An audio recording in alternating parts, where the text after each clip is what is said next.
I can't wait to tell this story to my co-workers, Stanley thought. How amusing they'll find it. Oh, won't we all just laugh and laugh at the time I thought everyone had gone missing. When Stanley came to a set of 2 open, this was not the correct way to the meeting room, and Stanley knew it perfectly well. Perhaps he wanted to stop by the employee lounge first, just to admire it. Standing now in this incredible room, Stanley for the first, but eager to get back to business, Stanley took the first open door on his left. Stanley was so bad at following directions, it's incredible he wasn't fired years ago. Look, Stanley, I think perhaps we've gotten off on the wrong foot here. I'm not your enemy, really, I'm not. I realize that investing your trust in someone else can be difficult, but the fact is that the story has been about nothing but you all this time. There's someone you've been neglecting, Stanley. Someone you've forgotten about. Please, stop trying to make every decision by yourself. Now, I'm not asking for me, I'm asking for her. This is it, Stanley. Your chance to redeem yourself, to put your work aside, to let her back into your life. She's been waiting. That's her, Stanley. You need to be the one to do this, to reach out to her. If you could... Oh, no, you can't... Did you just unplug the phone? No, that wasn't supposed to be a choice. How did you do that? You actually chose incorrectly? I didn't even know that was possible. Let me double check. No, it's definitely here, clear as day. Stanley picks up the phone. He's taken to his apartment where he finds his wife, and the two pledge themselves to one another. Music comes in, fade to white, roll credits. Not picking up the phone is actually somehow an incorrect course of action. How is that even possible? None of these decisions were supposed to mean anything. I don't understand. How on earth are you making meaningful choices? What did you... Wait a second. Did I just see... No, that's not possible. I can't believe it. How had I not noticed it sooner? You're not Stanley. You're a real person. I can't believe I was so mistaken. This is why you've been able to make correct and incorrect choices. And to think I've been letting you run around in this game for so long. If you'd made any more wrong choices, you might have negated it entirely. It's as though you completely ignored even the most basic safety protocol for real-world decision-making. Or did you not grasp the severity of the situation? Well, I won't have that kind of risk on my watch. I'm going to stop the game for a moment so we can educate you properly on safe decision-making in the real world. Please observe this helpful instructional video. Choice. It's the best part of being a real person, but if used incorrectly can also be the most dangerous. For example, in this scenario, a hypothetical real person named Stephen has a choice. He could spend years helping improve the quality of life for citizens of impoverished third world nations. Or he could systematically set fire to every orphan living in a 30-kilometer radius of his house. Which choice would you make? Remember that unlike here, the real world makes sense, and at no time should you make a choice that does not conform to rational logic. If you find yourself speaking with a person who does not make sense, in all likelihood, that person is not real. Allow the person to finish their thought, then provide an excuse why you cannot continue talking. Turn to a partner and practice saying, "My goodness, is it 4:30? I'm supposed to be having a back, sack, and crack."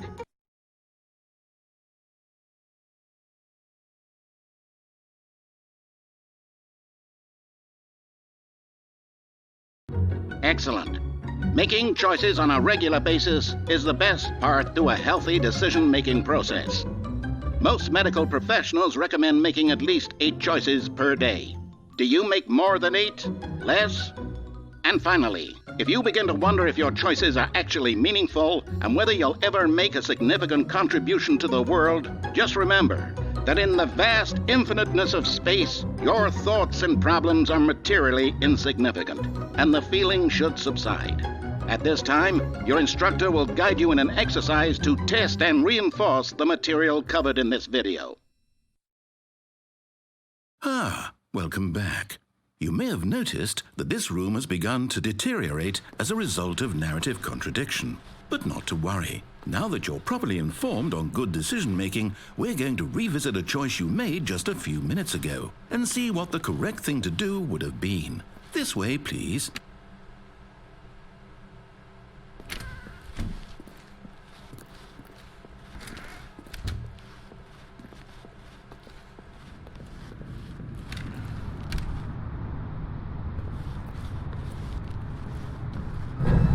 Now that we know your choices are meaningful, we can't have you jumping off the platform and dying. Imagine the main character dying senselessly halfway through the story. That story would make no sense at all. We just need to get you home as soon as possible before the narrative contradiction gets any worse. Unfortunately, it seems this place is not well equipped to deal with reality.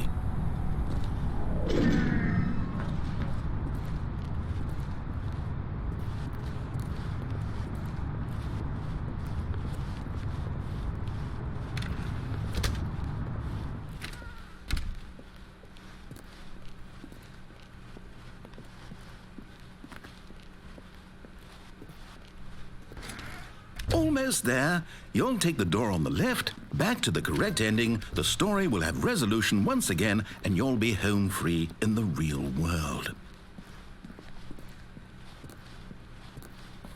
Now remember, all you need to do is behave exactly as Stanley would.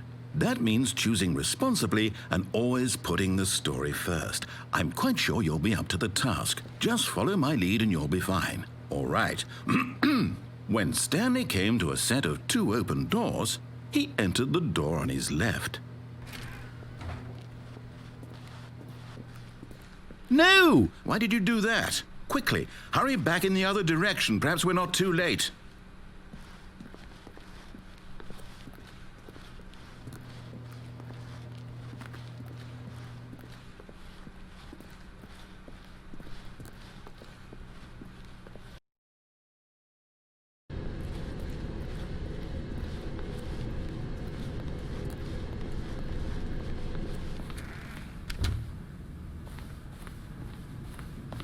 Stepping inside his manager's office, Stanley was once again stunned to discover not an indication of any human life.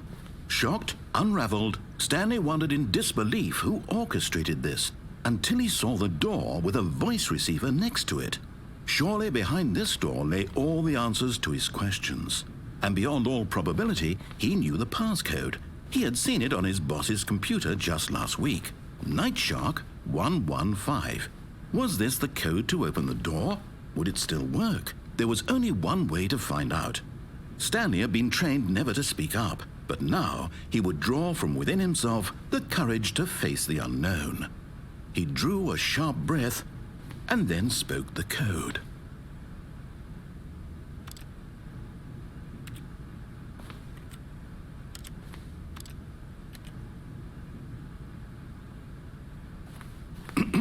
Stanley spoke the code. Nightshark 115. He spoke it into the receiver, right there on the wall.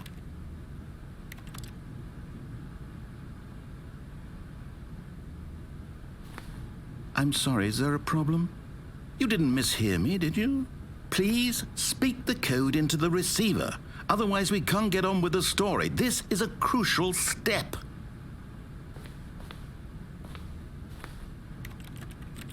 Okay, fine, you're not going to do it, but you know what?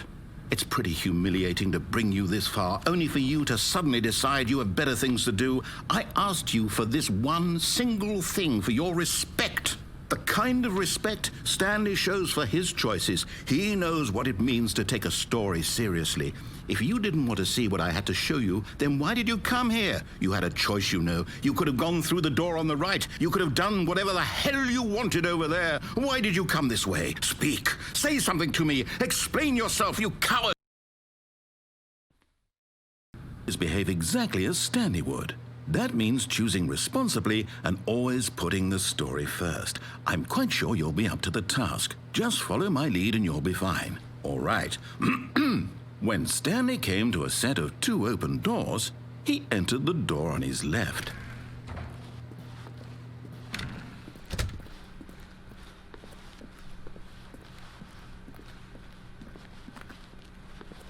Yet there was not a single person here either.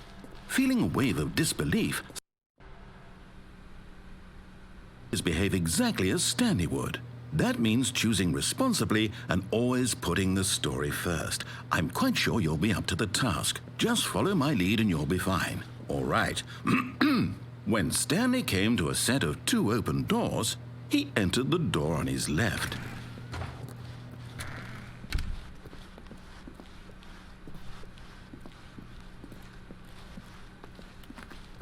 Yet there was not a single person here either.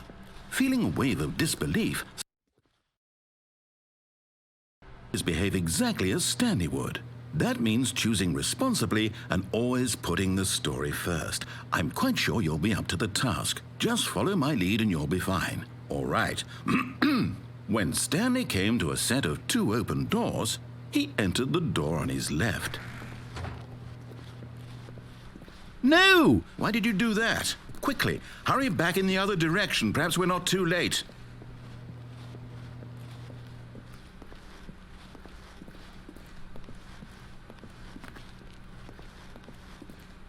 Oh, it's ruined. I can't believe, after everything we talked about, that my story, you've destroyed my work. Why? For what? What did you get out of that? What did you think was so special about seeing the game undone, left here like so much garbage? It's worthless now. And what am I supposed to do? Even if there were a way to continue, would it be worth it? To know that my story is now incorrect? How can I go back to that? I can't erase that knowledge. I'll have to live with it forever, reliving its impossibility forever. I couldn't live that way. Is it better to shut the game down entirely? To willingly destroy all of my work? I don't know.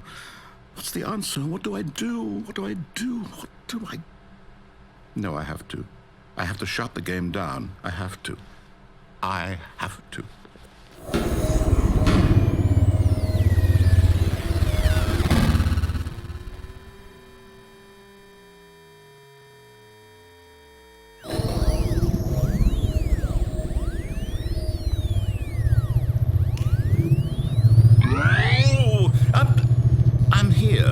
I'm still here in this pile of rubbish, with you who thought you were so clever.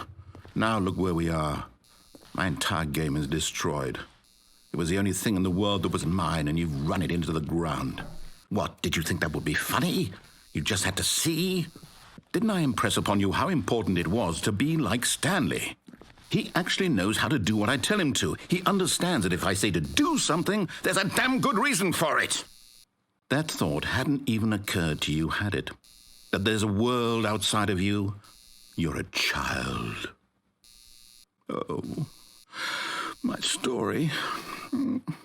If you'd just gone through the door on the left, you would have seen it. There was a whole underground facility. You would have destroyed it and been victorious. It would have been so perfect. I worked so hard on it. I tried so hard.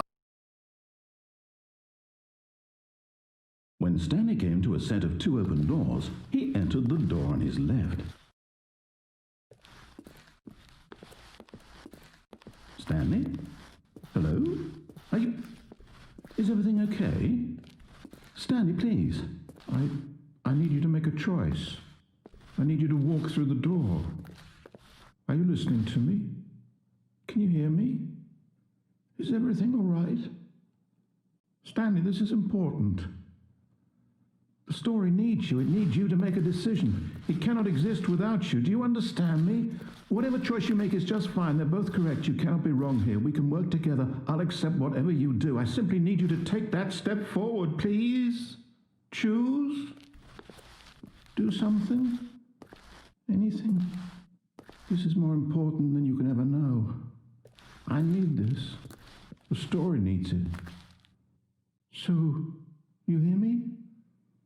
Are you there? Are you listening to this? Stanley, are you there? Okay. It's okay, I can wait. You need time to decide. Time to make sure your choice is correct. That is the best choice. That's all right. I'll wait for you to decide what's the right thing to do. Take as much time as you need.